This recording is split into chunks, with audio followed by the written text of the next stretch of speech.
नमस्कार दोस्तों, स्वागत है आपका स्टडी फॉर सिविल सर्विसेज में। वीडियो को पूरा देखिए। कोई भी आपका फीडबैक है, कोई सजेशन है, तुरंत वीडियो में कमेंट करके जरूर बताइए। अच्छा लगे तो वीडियो लाइक जरूर कर लीजिए और ऐसे वीडियो लगातार फ्री में पाने के लिए चैनल को तुरंत सब्सक्राइब कर लीजिए और बेल आइकन को जरूर टैप कर लीजिए ताकि आगे भी सारे वीडियो आपको मिलते रहे। यूट्यूब में फॉलो करते हैं तो प्लीज ये वाला फ्री टेलीग्राम चैनल जरूर ज्वाइन कर लीजिएगा। सारे नोटिफिकेशन, सारे अपडेट यहीं पे आते हैं, ध्यान रखिएगा। स्टडी फॉर सिविल सर्विसेज का कोई भी पेड ग्रुप अगर आपको ज्वाइन करना है तो सिर्फ 856480560660897523864455 यही नंबर है हमारे, सिर्फ जहां पे कॉल या व्हाट्सएप कर सकते हैं। इंस्टाग्राम पे हमारा पेज जरूर फॉलो कर लीजिएगा, studyforcivil.services है। ट्विटर पे हमको जरूर फॉलो कर लीजिएगा, @studyforcivils है। दोस्तों, इस वीडियो में हम हरियाणा बजट देखने वाले हैं। हरियाणा का बजट ये 2022-23 का लेटेस्ट है फाइनेंशियल ईयर के लिए। कितना बजट आवंटित हुआ और किन किन योजनाओं पर कितना इसे खर्च किया जाएगा, ये सब हम देखेंगे। इसके जो मोस्ट इंपॉर्टेंट पॉइंट्स हैं वही यहाँ पर दिए हुए हैं। पूरा बजट का दस्तावेज आपको नहीं पढ़ना है और ये इंग्लिश मीडियम वाला वर्जन है। और आप जानते ही हैं कि हरियाणा के चीफ मिनिस्टर मनोहर लाल खट्टर जी वही फाइनेंस मिनिस्टर भी हैं। ठीक, तो जो फाइनेंस मिनिस्टर होता है, चाहे वो राज्य का हो या केंद्र का, वही बजट पेश करता है। तो इस बजट को पेश करने का काम ये मनोहर लाल खट्टर जी का ही है। अब यहाँ आप देखें इस बजट का अमाउंट कितना था। फाइनेंशियल ईयर ये कौन सा है? ये 2022-23 है, यानी अगले वर्ष तक ये प्रभावी रहेगा। और 8 मार्च की तारीख पर इसको पेश किया गया था। 2022 में जो 8 मार्च की डेट है उस पर इसे प्रस्तुत किया गया था। ये इंटरनेशनल वुमेन डे का तारीख है, इसे आप ध्यान दें। अब यहाँ देखिए इसका टोटल अमाउंट कितना है। ये 1,77,255 है, मतलब अप्रॉक्सीमेटली। पॉइंट वाला उतना याद करने की आवश्यकता नहीं है, इतने करोड़ का है। ठीक है, 1,77,255 करोड़ लगभग। तो इतना बजट आवंटित किया गया है। अब देखिए कि पिछले वाले बजट से ये कितना ज़्यादा है। पिछला वाला जो बजट है उससे ये 15.6% हाइयर है। तो परसेंटेज आपके लिए इंपॉर्टेंट है। हालांकि पिछला बजट भी देख लीजिए कितने का था। तो ये 1,53,384 करोड़ का अप्रॉक्सीमेटली था। बढ़ोतरी इसमें की गई है। तो ये हर बजट के साथ होता है, जब अगले साल नया आवंटन होता है तो उसमें कुछ नई चीज़ें बढ़ा दी जाती हैं। अब यहाँ आप देखें कि the first budget of Haryana was presented by Om Prabha Jain. ठीक है, जो पहला बजट पेश किया गया था हरियाणा राज्य का, ये पंजाब से अलग हुआ है, आप जानते ही हैं। तो पंजाब से अलग होने के बाद जब इस नए स्टेट का यहाँ पूरा गठन होता है तो उसमें जो वित्त मंत्री के तो हैसियत से बजट जारी करने वाले व्यक्ति हैं, मतलब ये महिला हैं, इनका नाम है ओम प्रभा जैन। तो इन्होंने 1967 में पहला बजट पेश किया था। और ये बताया गया, यहाँ आप ध्यान से देखें, कि she was the first women finance minister of any state in India. ये अपने आप में पहली चीज़ थी कि ये एक महिला की हैसियत से फाइनेंस मिनिस्टर के तौर पे बजट पेश कर रही थी। पूरे भारत में ये पहली बार हुआ था। Priority was given to education and agriculture in that particular budget. जो पहला बजट हरियाणा स्टेट का जारी हुआ था उसमें जो प्रायोरिटी थी वो किस चीज़ की थी? देखिए, हर बजट की अपनी प्रायोरिटी होती है। जैसी रिक्वायरमेंट होती है उसके हिसाब से हम तवज्जो देते हैं कि इस वाली स्कीम पर हमें इतना खर्चा करना है, ज़्यादा आवंटन करना है। और ये वाली जो स्कीम है इसमें पहले से ही हमने काफ़ी इन्वेस्ट कर रखा है, तो अभी इसकी स्थिति ठीक है, तो इसमें हम इतना ज़्यादा नहीं लगाएंगे। तो ये अपने समय समय की बात है। तो उस समय की जो स्थिति थी उसके हिसाब से एजुकेशन और एग्रीकल्चर, ये दोनों के लिए ज़्यादा आवंटन किया गया था, मतलब ज़्यादा इसे प्रायोरिटी दी गई थी। अब यहाँ आपको ये बताया गया, ये तो हमने पीछे की बात की। Manohar Lal has become the first chief minister of Haryana to present the budget for 3 consecutive term as chief minister and finance minister. Chief minister और फाइनेंस मिनिस्टर की हैसियत से लगातार तीन बार इन्होंने बजट पेश किया है और इस तरह के हरियाणा के पहले चीफ मिनिस्टर हैं। और this time the budget speech was of 2 hours 25 minutes, मतलब लगभग मोटे तौर पे आप कहें तो 2.5 घंटे का जो बजट स्पीच था वो यहाँ पर दिया जाता है। अच्छा खासा था, लंबा। और no new tax has been include in this budget. ये अच्छी बात है कि इसमें कोई नया टैक्स इंक्लूड नहीं किया गया, लेकिन जो पुराने वाले हैं वो जस के तस। द बजट आउटले कंप्राइजेज, और ये कितना है तो यहाँ पर दिया हुआ है 34.4% as capital expenditure of 61,057.36 crore रुपये में है ये। एंड 65, यहाँ आप देख रहे हैं 65.6%। ये देखिए परसेंटेज वाला जो डाटा है ना, ये इंपॉर्टेंट है आपके लिए। तो 34.4% ये आपका एज कैपिटल एक्सपेंडिचर था। और ये टोटल जो है इसका कितना दिया है अमाउंट, 61,057.36 करोड़ था। और यहाँ ये बताया गया कि एंड 65.6% एज रेवेन्यू एक्सपेंडिचर। ये तो हमने देखा कैपिटल एक्सपेंडिचर। अभी जो रेवेन्यू एक्सपेंडिचर है वो कितना है? वो है 1,16,198.63 करोड़ टू बी एग्जैक्ट। तो दोनों को आपको याद होना चाहिए। यहाँ ये बताया गया कि ये जो ईयर है 2022-23 का, इसमें टोटल रेवेन्यू रिसीप्ट जो है ये कितना है, तो आर प्रोजेक्टेड टू बी, यहाँ आप इसका अमाउंट देख रहे हैं, इसे कितना प्रोजेक्टेड किया गया है। तो ये आपका 1,60,000, यहाँ आप देख रहे हैं 1,06,424.70 करोड़ है, विच comprises tax revenue of 73,727.5 crore. ये हाईएस्ट है, ध्यान दीजिएगा। और इसीलिए यहाँ जो मोटे मोटे काले अक्षरों में दिया है वो ज़्यादा इंपॉर्टेंट है, मतलब वहाँ से ज़्यादा प्रश्न बनने की संभावना है, तो उसे ज़रा ध्यान से देखिएगा। नॉन टैक्स रेवेन्यू कितना है, ये तो हमने देखा जो टोटल रेवेन्यू था, टोटल अमाउंट। अभी इसमें अलग अलग करके देखते हैं। तो नॉन टैक्स रेवेन्यू की अगर बात करें तो ये 12,205.36 करोड़ था, और share of central taxes of 8,925.98 crore and grant in aid of 11,565.86 crore. तो ये दोनों अमाउंट है। Beside this capital receipts are projected to 5,393.89 crore. तो ये एक अमाउंट है, हालांकि उतना महत्वपूर्ण नहीं है, लेकिन फिर भी एक बात देख लीजिएगा। कभी कभी क्या होता है ना, कई सारे प्रश्न, मतलब कई सारी जानकारियों को एक प्रश्न में डालने के लिए कई सारे स्टेटमेंट बना दिए जाते हैं।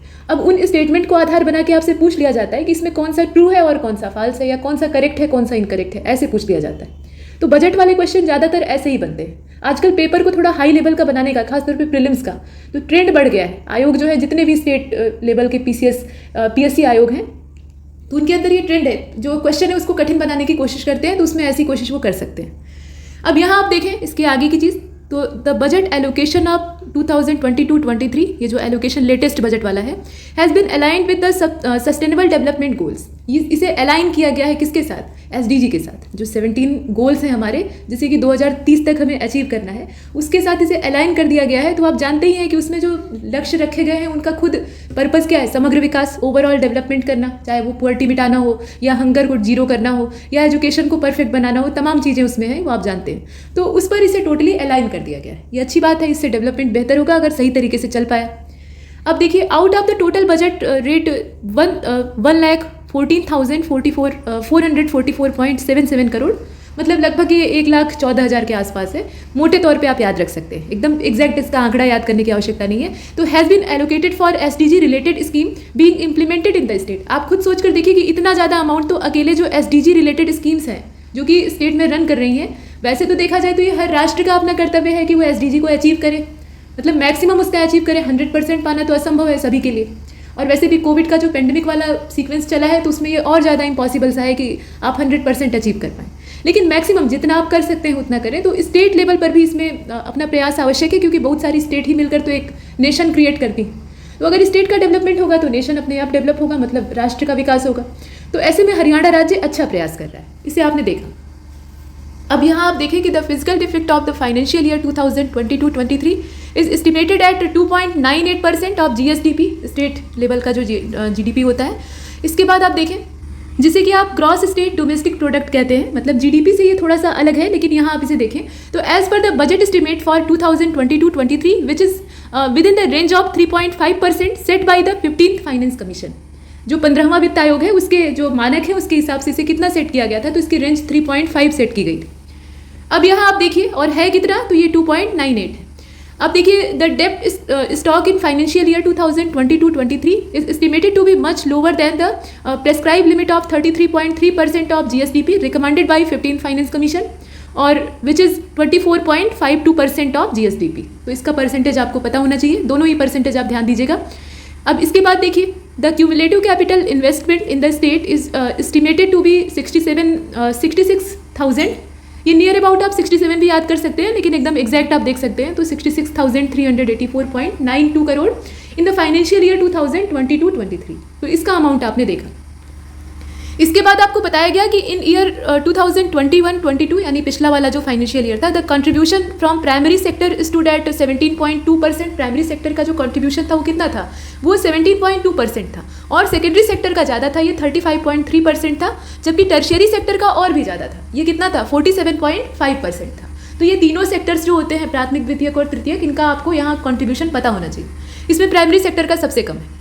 अब देखिए, और ये लगातार कम हो भी रहा है, ये भी बात है, ये अच्छी चीज़ नहीं है, लेकिन ये कम हो रहा है। देखिए, the government's commitment to promoting balanced economic growth, मतलब जो गवर्नमेंट है उसकी प्रायोरिटी क्या है, चाहे वो स्टेट गवर्नमेंट हो या जो सेंट्रल गवर्नमेंट है उसकी भी बात करें, तो एक बैलेंस्ड इकोनॉमिक ग्रोथ उसको अप्रोच करनी चाहिए, और हमेशा सरकारें इसी का प्रयास करती हैं। हालांकि बैलेंस क्रिएट नहीं हो पाता है। तो ये बताया गया कि across sectors has resulted in an annual compound growth of 6.5% in GSDP from 2014-15 to 2021-22। यहाँ स्टेट लेवल की बात की जा रही है। तो यहाँ जो अप्रोच किया गया, मतलब जो इकोनॉमिकल बैलेंस है उसको प्रमोट करने का जो प्रयास किया गया, उसके चलते जो एनुअल कंपाउंड ग्रोथ है वो 6.5% हो गई GSDP का, और ये बढ़ी है, ठीक है। और this has further been accompanied by growth in per capita income of 4.9% at constant prices। जो स्थिर मूल्य है उस पर इसका जो परसेंटेज है पर कैपिटा इनकम का, वो मतलब ग्रोथ का परसेंटेज जो पर कैपिटा इनकम के हिसाब से वो कितना है, 4.9% है। और during this period indicating growth in the, यहाँ आप देख रहे हैं, indicating growth in the state economy.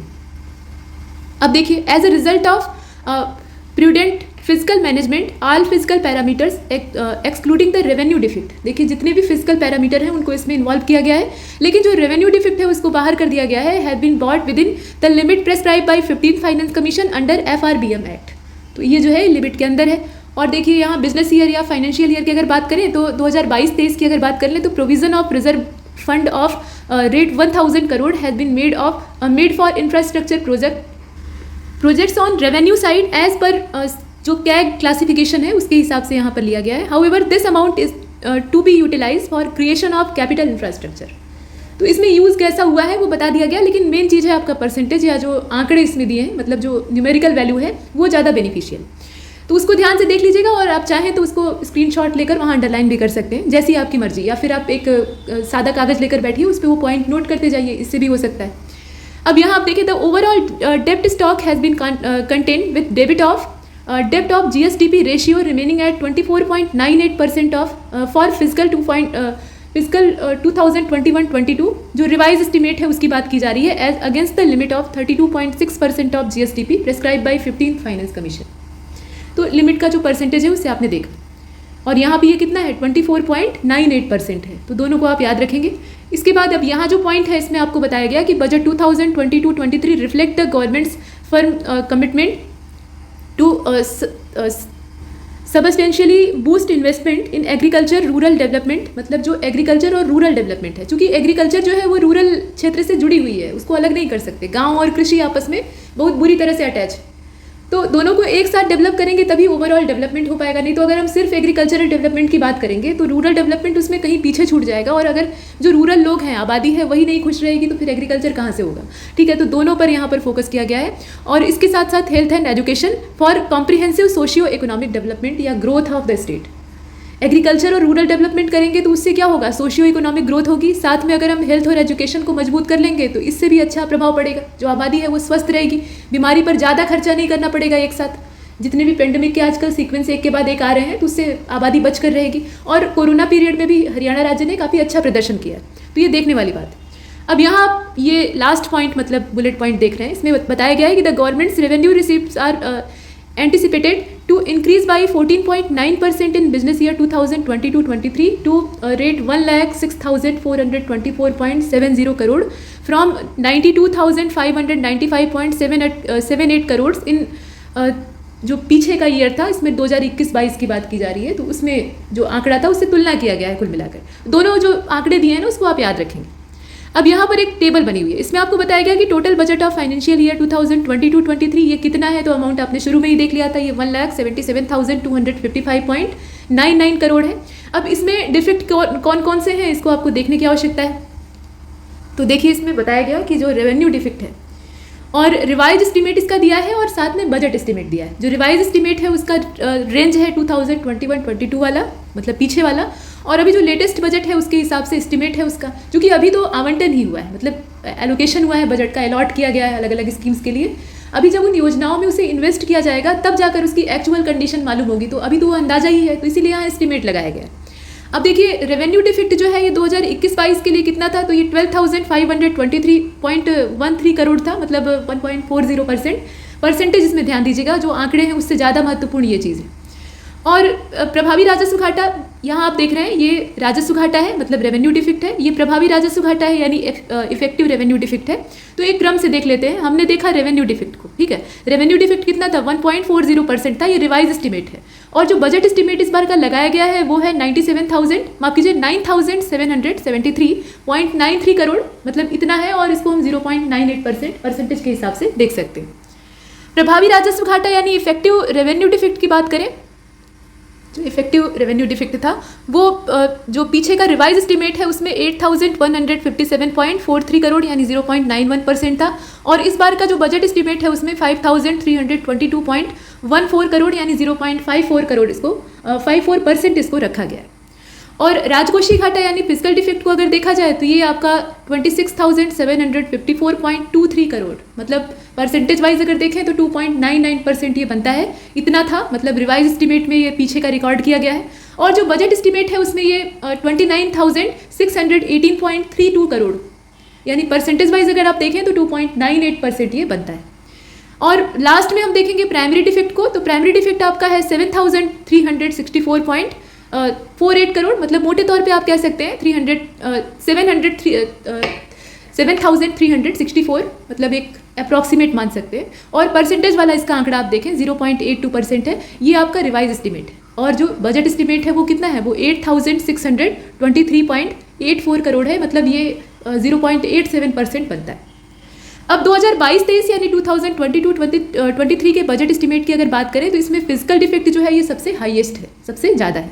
और उसके बाद है रेवेन्यू डिफेक्ट, उससे थोड़ा सा कम है प्राइमरी डिफेक्ट, और इफेक्टिव रेवेन्यू डिफेक्ट जो है वो सबसे कम है। तो सबसे हाईएस्ट अमाउंट किसका है, फिजिकल डिफेक्ट का है।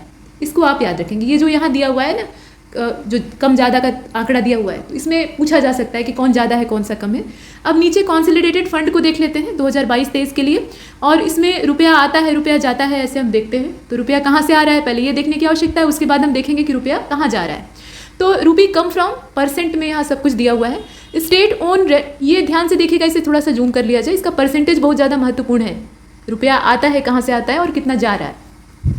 तो पहला जो रुपया आने का माध्यम है वो आपका स्टेट ओन टैक्स रेवेन्यू है, और ये कितने परसेंट है, सबसे ज़्यादा है, ये सबसे प्रमुख है 43.71%। और बारोइंग्स जो है वहाँ से कितना आएगा, तो 32.84% ये आ रहा है रुपया। उसके बाद जो डिवॉल्यूशन फ्रॉम सेंटर है वो 12.22% है, और नॉन टैक्स रेवेन्यू जो है वो 7.28% ठहरता है, मतलब उतना इसमें रुपया जो है वो आ रहा है। 5वें नंबर पर इसमें आता है अदर रिसिप्ट्स। तो अदर रिसिप्ट जो है उनका अमाउंट मात्र 3.95 है, उसमें कई सारे आ जाते हैं। अब ये जो है इनको थोड़ा डिटेल में देख लेते हैं। यहाँ तो हमने 5 कंपोनेंट देखे जहाँ से कि रुपया आ रहा था, और उनका मोटे तौर पे एक परसेंटेज देखा। अभी इनको थोड़ा ब्रीफली देख लेते हैं। ब्रीफ है, लेकिन यहाँ इसका जो क्लासिफिकेशन किया गया है वो काफ़ी अच्छे तरीके से किया गया है ताकि आपको समझ में आए। तो इसमें आप देखें डिवॉल्यूशन फ्रॉम सेंटर ये पहले है, कंपोनेंट ऑफ रिसिप्ट्स दिया हुआ है। तो कंपोनेंट ऑफ रिसिप्ट्स कितना है, परसेंटेज यहाँ पर नीचे दे रखा है, और ये फाइनेंशियल ईयर या बिजनेस ईयर आपका 2022-23 है। अब डिवॉल्यूशन को अगर देखें तो ये 12.22% है। इसमें state share from central tax ये आपका 5.32 है, और central share under CSS and other grants जो है वो 6.90% है। तो ये दोनों परसेंटेज आपने देखे, और दोनों को जोड़ देंगे तो आपका 12.22 आ जाएगा। ये ध्यान दीजिएगा कि ये सब जितना आंकड़ा दिया है ये सब प्रतिशत में है, न्यूमेरिकल वैल्यू इसकी जो है वो संख्यात्मक नहीं है, मतलब डेसिमल कंडीशन में इसको नहीं देखेंगे। बारोइंग्स को देखते हैं। तो जो बारोइंग्स है उसमें स्टेट डेवलपमेंट लोन की अगर बात करें तो ये 20.88% है, यहाँ पर आप देख रहे हैं इसके ठीक नीचे। और फूड प्रोक्योरमेंट जो है वो करीब 8.83 यानी 8.83% होता है। नाबार्ड और NCRPB का अगर हम अमाउंट देखें तो वो 1.17 है, थोड़ा सही है, उससे भी कम है वेज एंड मीन्स एडवांस, तो इसका जो परसेंटेज है वो 0.87 है, 1 से कम है इन सब का। और गवर्नमेंट ऑफ इंडिया लोन जो है, मतलब GOI लोन जिसे कहते हैं, उसका अमाउंट है 0.78, और अदर्स का जो इस पर अमाउंट है वो भी ठीक ठाक ही है 0.31, मतलब ओवरऑल होता है 32.84। ये है बारोइंग्स। और स्टेट ओन टैक्स रेवेन्यू जो कि सबसे ज़्यादा था वो आपका था 43.71%, और उसमें सबसे ज़्यादा जो अमाउंट है वो किसका है, स्टेट GST का है, उसके बाद वैट का है, वैल्यू एडेड टैक्स का है। तो स्टेट लेवल का जो GST है उसका 19.58, मतलब ये रुपया आने का माध्यम है इतना परसेंट। और वैल्यू एडेड टैक्स की अगर बात करें तो वो आपका 8.41% है। ये आप अमाउंट यहाँ पर देख रहे हैं। टोटल आपका 43.71 है, उसमें से SGST यानी स्टेट GST जो है वो 19.58 है, और वैल्यू एडेड टैक्स जो है वो 8.41%। इसके बाद स्टेट एक्साइज की अगर बात करें तो ये 7.18% है, और स्टाम्प और रजिस्ट्रेशन अगर आप देख लीजिए तो ये 5.80% होता है। टैक्सेज ऑन व्हीकल, जो व्हीकल है उन पर जो टैक्स लगा उससे जो पैसा मिला वो कितना है, 2.65% है। और अदर्स इसमें भी आते हैं, कई सारे फुटकर चीज़ें होती हैं तो उनको अन्य में डाल दिया जाता है, तो ये 0.09% है, मतलब इनसे भी कुछ प्राप्त हो ही जाता है। तो टोटल हो गया 43.71। इसके बाद नॉन टैक्स रेवेन्यू को आप देखेंगे, रुपया आने का ये जो जरिया है इसमें 7.28% टोटल है इसका, जिसमें से कि ट्रांसपोर्ट वाले सेक्टर से आता है 1.79, अर्बन डेवलपमेंट से आता है 1.16, जो माइन और जियोलॉजी वाला क्षेत्र है वहाँ से प्राप्त होता है 1.25, इंटरेस्ट डिविडेंड और प्रॉफिट्स जो है वहाँ से प्राप्त होता है 1.42, और एजुकेशन से प्राप्त होता है 0.51, अदर्स जो है वहाँ से 0.14। तो अदर रिसिप्ट्स जो है उनका भी यहाँ दे रखा है 3.95, उनको अलग से करके देखने की आवश्यकता नहीं है। ट्रांसपोर्ट से लेकर अदर्स तक जो अमाउंट है ना, ये आपका नॉन टैक्स रेवेन्यू है, मतलब इसका टोटल होता है 7.28% और उसमें से अलग अलग करके क्लासिफिकेशन करके इसका दिया हुआ है। और बाकी अदर रिसीट्स जो है उसका 3.95 है, उसको आप कंबाइंडली देखेंगे तो ठीक रहे। तो ये हमने देखा कंसोलिडेटेड फंड को, जहाँ रुपया आता है। अभी रुपया जा रहा है, कहाँ जा रहा है? खर्चा किया जा रहा है। तो खर्चा कहाँ कहाँ पर हो रहा है ये देखिए। तो पहला जो इसका रुपया जाने का माध्यम है वो सोशल सर्विसेज है। सोशल सर्विसेज में अच्छा खासा गवर्नमेंट इन्वेस्ट करती है और ये ज़रूरी है, राज्य के वेलफेयर के लिए ज़रूरी है। तो 32%, 32% तो अकेले इसी में जा रहा है। उससे थोड़ा ही कम गवर्नमेंट के द्वारा खर्चा किया जा रहा है जो रीपेमेंट होता है डेबिट का, उसमें कर्जा चुकाने में खर्चा हो रहा है। और वो कितना खर्चा हो रहा है? तो 31.79% है, यहाँ आप देख रहे हैं। इकोनॉमिक सर्विसेज के लिए करीब 22.12% खर्चा हो रहा है और जनरल सर्विसेज जो है उस पर इन्वेस्ट किया जा रहा है, मतलब उसमें स्पेंड किया जा रहा है, वो कितना है? तो 14.09% है। कुल मिलाकर इतना जो है वो रुपया जाने का है। अब इसमें कंपोनेंट ऑफ एक्सपेंडिचर दिया हुआ है और परसेंटेज का शेयर दिया हुआ है, ये 2022-23 का जो बजट है उसके हिसाब से। तो इकोनॉमिक सर्विस को यहाँ पहले रखा गया है। इकोनॉमिक सर्विसेज में टोटल हमने देखा, यहाँ पर इकोनॉमिक सर्विसेज में कितना जा रहा था? 22.12% था।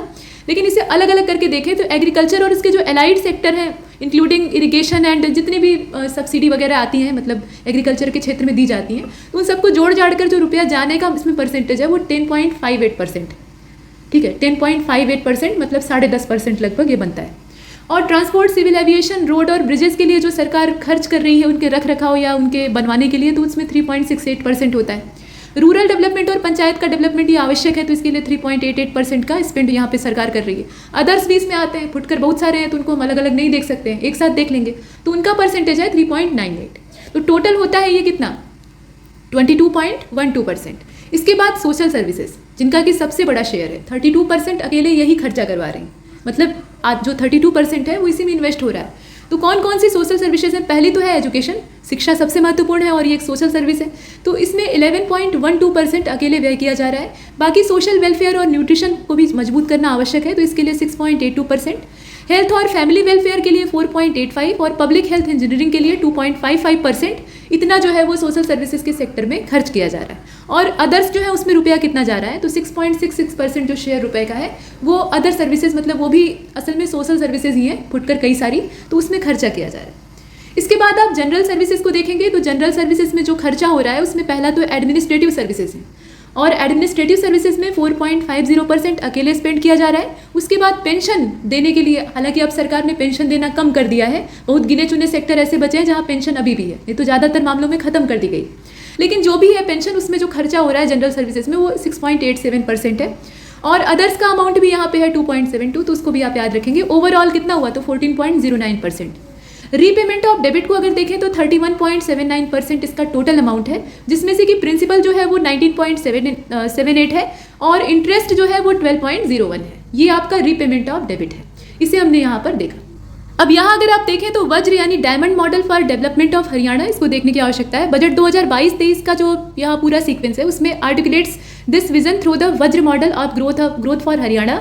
और ये जो मॉडल है इसमें क्या चीज़ें हैं वो आपको यहाँ बताई जा रही हैं। तो इन विच envision 5 developmental forces for enhance economic growth and human development, ease of living। देखिए इसमें कौन कौन सी चीज़ों को इन्हेंस करने की बात है, तो इकोनॉमिक ग्रोथ को इन्हेंस करना है, ह्यूमन डेवलपमेंट को बढ़ाना है, उसके अलावा ease of living for citizens, जीने की जो सुविधाएं हैं उनको बढ़ाना है ताकि जीवन जीने में सरलता हो, lifting the poor and disadvantage from all socio economic groups. इसके अलावा लेवरेजिंग प्रोडक्टिविटी, ये सब मतलब प्रोडक्टिविटी को बढ़ाना है, जो सोशियो इकोनॉमिक ग्रुप्स हैं उनको प्रोत्साहित करना है और उनके लिए जितने भी संकट हैं उनको दूर करना है।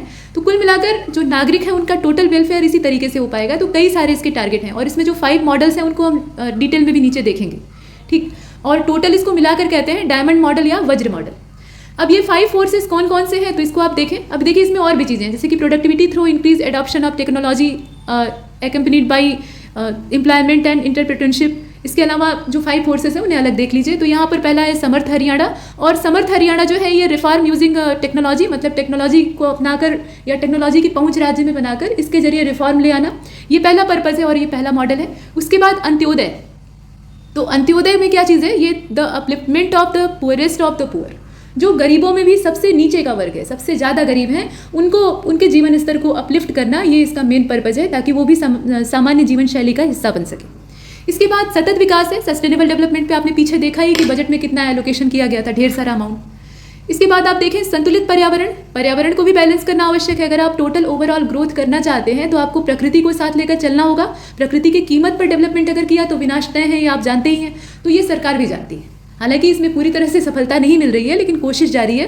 तो सस्टेनेबल डेवलपमेंट की बात हो रही है और इन्वायरमेंटल जो सस्टेनेबिलिटी है उसको मेंटेन करने का प्रयास, ये है चौथे नंबर पे। इसके बाद सहभागिता तो सबसे जरूरी है। तो सहभागिता की अगर बात करें तो इसमें गवर्नमेंट कम्युनिटी पार्टिसिपेशन यानी जो GCP है, GCP शॉर्टकट में से कहा जाता है, फुल फॉर्म इसका जानते रहिए, गवर्नमेंट कम्युनिटी पार्टिसिपेशन, तो वो 5वें नंबर पे है। और ये 5 चीज़ें मिलाकर ये वज्र मॉडल तैयार किया गया है जो कि हरियाणा के ओवरऑल डेवलपमेंट को बढ़ावा देगा। अब यहाँ पर वन लाइनर फैक्ट्स दिए हुए हैं जो कि हरियाणा बजट को हाईलाइट करते हैं, मतलब इसके जितने मोस्ट इंपॉर्टेंट पॉइंट्स हैं उनको हाईलाइट करते हैं। हालांकि वन लाइनर हमने पीछे भी देखा था, वही चीज़ है, मतलब उसमें कुछ आगे की बातें हैं। मुख्यमंत्री अंत्योदय परिवार उत्थान योजना, जिसे कि MMAPUI कहा जाता है, was announce in budget for 2021-22। पिछले बजट में इसको अनाउंस किया गया था। According to Haryana water resources authority 1948, देखिए हरियाणा वाटर रिसोर्स अथॉरिटी जो है इसका जो स्थापित होने का समय है वो कौन सा है, 1948 का है। Villages have been identify as severely stress underground water villages. ठीक है, इसमें कुछ गांवों को बहुत गंभीर रूप से जो ग्राउंड वाटर रिसोर्सेज है उनकी तुलना में संकटग्रस्त घोषित किया गया है, क्योंकि जमीन में पानी का लेवल तेजी से कम हो रहा है। खासतौर पे उन राज्यों में ज़्यादा ये स्थिति देखने के लिए मिलती है जहाँ बरसात की मात्रा कम होती है, मतलब सूखी जलवायु पाई जाती है। तो ऐसे में यहाँ पर आइडेंटिफाई किया गया है जहाँ स्ट्रेस ज़्यादा है ग्राउंड वाटर के मामले में। और 85 villages have been classified as severely waterlogged villages, और उसमें भी अभी देखिए कुछ जगहों पर पानी की समस्या है और कुछ जगहों पर पानी ज़्यादा होने से समस्या है। तो यहाँ वाटर लॉग्ड विलेजेस कौन कौन से हैं, तो ये 85 हैं टोटल, मतलब इनकी भी संख्या कम नहीं। अब देखिए ये टोटल मतलब ओवरऑल आंकड़ा बताया गया है जिसमें कि पानी की समस्याओं पर चर्चा की गई है। पानी कम है तो ग्राउंड वाटर लेवल जो है वो अपने आप नीचे जाने लगेगा, तो पीने के पानी का संकट हो जाएगा। और पानी अगर ज़्यादा है तो लोग डूबना शुरू हो जाएंगे, तो वो भी एक समस्या है। तो दोनों ही चीज़ों को यहाँ फोकस किया गया है। अब यहाँ देखें आप आगे, Samarpan a unique volunteer program, unpaid है ये, मतलब इसमें कोई पेमेंट वगैरह का प्रावधान नहीं है। Launch by Haryana government not only offer the sons and daughters of the state willing to dedicate themself to the service of others. ये देखिए जो प्रोग्राम है ना समर्पण, इसमें जैसा नाम है वैसा काम है, मतलब जो नवयुवक हैं या नवयुवतियां हैं उनको गवर्नमेंट ऑफ हरियाणा प्रोत्साहन दे रही है कि वो आगे आएँ और जो सोशल वेलफेयर के काम है, समाज सेवा का काम है, मतलब लोगों के लिए, सोसाइटी के लिए जो काम है उसमें योगदान दें। लेकिन ये पूरी तरह से वॉलंटियर बेसिस पर होगा, ये अनपेड है, इसमें कोई भी पारिश्रमिक या मेहनताना ऐसा कुछ नहीं दिया जाएगा। साथ में ये बताया गया कि जितनी भी दूसरों के लिए सेवाएं हैं वो देने का यहाँ काम है। A ready platform but also enable them to support the government in its countless number of initiatives to ensure the well-being of each and every resident of Haryana. देखिए इसमें योगदान देने वालों की तादाद हो सकता है कि कम हो, क्योंकि पैसा सबको चाहिए होता है, लेकिन फिर भी इसमें जो योगदान देने वाले लोग होंगे वो निश्चित रूप से निस्वार्थ होकर ही आएंगे, क्योंकि मिलना कुछ है नहीं। सरकार जो योजनाएं चलाती है उसको सही तरीके से इंप्लीमेंट करने के लिए लोकल लेवल पे, मतलब जो ग्राउंड लेवल होता है वहाँ भी लोगों की भागीदारी चाहिए होती है। तो उस भागीदारी में भी हरियाणा गवर्नमेंट अपेक्षा कर रही है कि ये जो समर्पण अभियान है, मतलब वॉलंटियर प्रोग्राम है, इसमें भाग लेने वाले जो वॉलंटियर हैं वो सपोर्ट करेंगे गवर्नमेंट को। तो ये मेन पर्पज़ है इसका, मतलब टोटल ये समाज सेवा है। अब यहाँ आप देखें Haryana budget 2022-23 was presented on international women's day. जैसा कि आपको पीछे बताया कि ये 8 मार्च 2022 की तारीख में पेश किया गया था, और ये जो तारीख है ये इंटरनेशनल वुमेन डे की तारीख है, महिला दिवस की तारीख है। और आप जानते ही हैं कि हरियाणा राज्य ये लिंगानुपात के मामले में, मतलब सेक्स रेशियो के मामले में बहुत नीचे है, पुअर कंडीशन है। हालांकि अभी जो लेटेस्ट आंकड़े प्राप्त हुए हैं 2019-20 तक के रिकॉर्ड, फाइनल जो सेंसस का डाटा है वो भी जारी नहीं हुआ है, तो अभी 2011 के ही सेंसस को लेकर चल रहे हैं। लेकिन कुछ जो लेटेस्ट सर्वे के अनुमान जारी हुए हैं उसके हिसाब से यहाँ सेक्स रेशियो बढ़ा है, लेकिन अभी भी 1000 पुरुषों की तुलना में कम ही है। तो ये हमने देखा। अच्छा, जो फैमिली हेल्थ सर्वे की रिपोर्ट जारी हुई है ना, तो उसमें ये दिखाया गया है, वो उसका जो एक्चुअल आंकड़ा है वो तो जब सेंसस का रिकॉर्ड जारी होगा तो ही मालूम होगा। तो उसमें दिखाया गया है कि महिलाओं की तादाद पुरुषों की तुलना में बढ़ गई है। ये नेशनल लेवल का रिकॉर्ड है। अब स्टेट लेवल पे हरियाणा में अभी वो स्थिति नहीं है, फिर भी ग्रोथ हुई है। तो यहाँ ये बताया गया कि हरियाणा बजट में ये जो इसको एलोकेशन इसका किया जाता है, तो ये इंटरनेशनल वुमेन डे के अवसर पर किया जाता है। साथ में ये बताया जा रहा है, यहाँ पॉइंट्स हैं एक के बाद एक आ रहे हैं। Chief minister Manohar Lal Khattar announce the state level award. इसका नाम है सुषमा स्वराज अवार्ड। सुषमा स्वराज जी ये यहीं की रहने वाली थी बेसिकली। तो Sushma Swaraj award in name of late Shrimati Sushma Swaraj, daughter of Haryana, ये हरियाणा की बेटी थी मूल रूप से। और this award will be given to those women of Haryana who have made significant contribution in various work of life in a national and international sphere. राष्ट्रीय और अंतर्राष्ट्रीय स्तर पर अपनी ख्याति को दर्ज कराने वाली और अपने देश और अपने राज्य को नई पहचान दिलाने वाली जो महिलाएं हैं उनको ये अवार्ड दिया जाएगा। मतलब कुल मिलाकर जो प्रतिभाशाली महिलाएं या लड़कियां हैं उनके लिए अवार्ड है श्रीमती सुषमा स्वराज अवार्ड। और इसे आपने देखा इसमें अमाउंट कितना है, हालांकि किसी भी पुरस्कार में अमाउंट उतना महत्वपूर्ण नहीं होता है, लेकिन ये परीक्षा में पूछा जा सकता है। तो यहाँ बताया गया कि the Sushma Swaraj award will carry a citation from an amount of 5 lakh. मतलब 5 लाख का जो इसमें अमाउंट है वो दिया जाएगा। 5 लाख ये पुरस्कार की राशि है और ये पुरस्कार श्रीमती सुषमा स्वराज के नाम से दिया जा रहा है। अब यहाँ आप देखें, Haryana government will open 3 new government women college eight cuddle and Chhapar in district Bhiwani and Gannaur in district Sonipat. यहाँ जो 2 गांव हैं ना ये भिवानी डिस्ट्रिक्ट के हैं, इन्हें आप याद रखिएगा। और साथ में जो गन्नौर है वो कहाँ का है, तो ये सोनीपत डिस्ट्रिक्ट का है। यहाँ पर नए गवर्नमेंट कॉलेज और इनकी संख्या है टोटल 3, तो ये 3 नए जो वुमेन गवर्नमेंट कॉलेज हैं ये खोले जाएंगे। अब इसके बाद जो अगला पॉइंट आपको बताया गया है, इसमें कहा गया कि a target has been set, target of setting up and supporting 10,000 self help group, यानी जो SHGs होते हैं इन 2022-23। मतलब जो सेल्फ हेल्प ग्रुप है उनको प्रोत्साहित करना इसका मेन पर्पज़ है। एक टारगेट रखा गया है इसके लिए। और the national rural livelihood mission aim to reduce poverty by empowering poor rural households to be self employed through the formation of self help groups. जो सेल्फ हेल्प ग्रुप्स हैं उनके फॉर्मेशन के लिए यहाँ और सेल्फ एम्प्लॉयमेंट को generate करने के लिए, दोनों के लिए इस योजना को चलाया जा रहा है। इसमें कुल मिलाकर बात यह है कि जो गरीब ग्रामीण परिवार हैं, रूरल फैमिलीज़ हैं, उनको स्वरोजगार देकर सशक्त बनाया जाए। सरकार का मेन पर्पज़ यही है और इसी के उद्देश्य से जो SHGs हैं उनका गठन किया जाएगा ताकि वो ज़मीनी स्तर पर अपना काम कर सकें और सरकार को सपोर्ट कर सकें। अब आगे देखते हैं, agriculture and allied activities have contributed 17% to the state's gross state value added यानी GSVA at present value the year 2021-22। इसका आप परसेंटेज याद रखेंगे, कंट्रीब्यूशन कितना है, 17% का है। Procurement of 14 crops on minimum support price, जो इसका मिनिमम सपोर्ट प्राइस है, इज़ बीइंग फैसिलिटेटेड थ्रू मेरी फसल मेरा ब्यौरा, यानी इसे स्कीम के तौर पे अगर आप देखें तो ये MFMB स्कीम कही जाती है। और इसमें जो प्रोक्यूरमेंट है वो 14 क्रॉप्स के लिए है, इसे आप देख रहे हैं। कुल मिलाकर 17% का योगदान ये सकल राज्य मूल्य वर्धित में रहा है, तो इसको बढ़ाने का भी उद्देश्य है और इसीलिए मेरी फसल मेरा ब्यौरा जो योजना है उसको चालू किया गया है। न्यूनतम समर्थन मूल्य पर करीब 14 फसलों को इसमें अभी कवर किया गया है। इसे और ज़्यादा इन्हेंस करने का प्लान है गवर्नमेंट ऑफ हरियाणा का। आगे का डाटा आपको ये बता रहा है कि the United Nations had declare the year 2023, मतलब 22-23 का ही बजट है, तो जो 2023 का साल था उसमें यूनाइटेड नेशन के द्वारा उसको डिक्लेयर किया गया इंटरनेशनल ईयर ऑफ मिलेट। जो यूनाइटेड नेशन है वो हर साल को कोई ना कोई नाम देता है, तो इस बार जो 2023 यानी आगामी वर्ष है उसका नाम दिया गया इंटरनेशनल ईयर ऑफ मिलेट। वो मिलेट के लिए इंटरनेशनल ईयर है, मतलब उस पर टोटल फोकस रहेगा। In order to promote water conservation, micro irrigation will be encourage in a cotton growing district of Sirsa and Fatehabad. तो ये आप ध्यान दीजिएगा, मतलब जो माइक्रो इरीगेशन है उसको इनकरेज करना ये मेन पर्पज़ है। खासतौर पे जो कॉटन ग्रोइंग डिस्ट्रिक्ट है, कॉटन को ज़्यादा पानी नहीं चाहिए होता है, वेल ड्रेन सॉइल चाहिए होती है और खासतौर पे जो काली मिट्टी होती है उसमें अच्छे ढंग से उपज जाता है। तो एक बार सिंचाई कर दी तो उसमें नमी बनी रहती है, वो पूरी फसल को जनरेट होने के लिए पर्याप्त होती है। हालांकि जो दोमट मिट्टी होती है उसमें इस तरह की कंडीशन नहीं पाई जाती है, तो एक से अधिक बार सिंचाई की आवश्यकता है, लेकिन कम से कम पानी खर्च हो, इसीलिए माइक्रो इरीगेशन की बात कही गई। अकॉर्डिंग टू हॉर्टिकल्चर विजन, अभी सरकार का ये पर्पज़ है कि जो क्रॉप या जितने भी क्रॉप जनरेट करने वाले फार्मर्स हैं तो वो सिर्फ गेहूं चावल या इस तरह के अनाज उगाने में ही न रह जाए, उसमें से कुछ जो है वो हॉर्टिकल्चर की ओर प्रोत्साहित हो, बागवानी इत्यादि का काम करें ताकि राज्य की इनकम में वृद्धि हो और किसानों की भी आमदनी बढ़े। तो इसीलिए यहाँ पे हॉर्टिकल्चर विजन है और इसका पर्पज़ क्या है, there is a plan to double the horticulture sector and triple the production by 2030। Horticulture sector को डबल करना इसका प्लान है और जो प्रोडक्शन है उसको ट्रिपल करना प्लान है 2030 तक, ये टारगेट इसका रखा गया है। Haryana will be the first state in the country to establish a complete supply chain for fresh fruits and vegetable under the unique crop cluster development program. ये जो प्रोग्राम है इसको आप याद रखिएगा। कभी कभी क्या होता है, स्कीम का नाम देकर आपसे पूछा जाता है कि इस स्कीम का पर्पज़ क्या है, मेन पर्पज़ क्या है, ये किस क्षेत्र की स्कीम है। नीचे आपको एक और जानकारी दी गई कि more than 683 FPOs has been establish in Haryana, तो इनकी संख्या आप देख रहे हैं।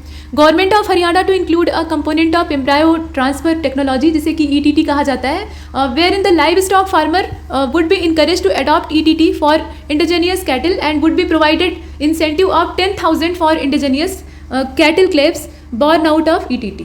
तो ये ETT जो सुविधा है यानी एम्ब्रायो ट्रांसफर टेक्नोलॉजी, इसका ज़्यादा से ज़्यादा किसान इस्तेमाल करें और लाभान्वित हो, ये गवर्नमेंट ऑफ हरियाणा का उद्देश्य है।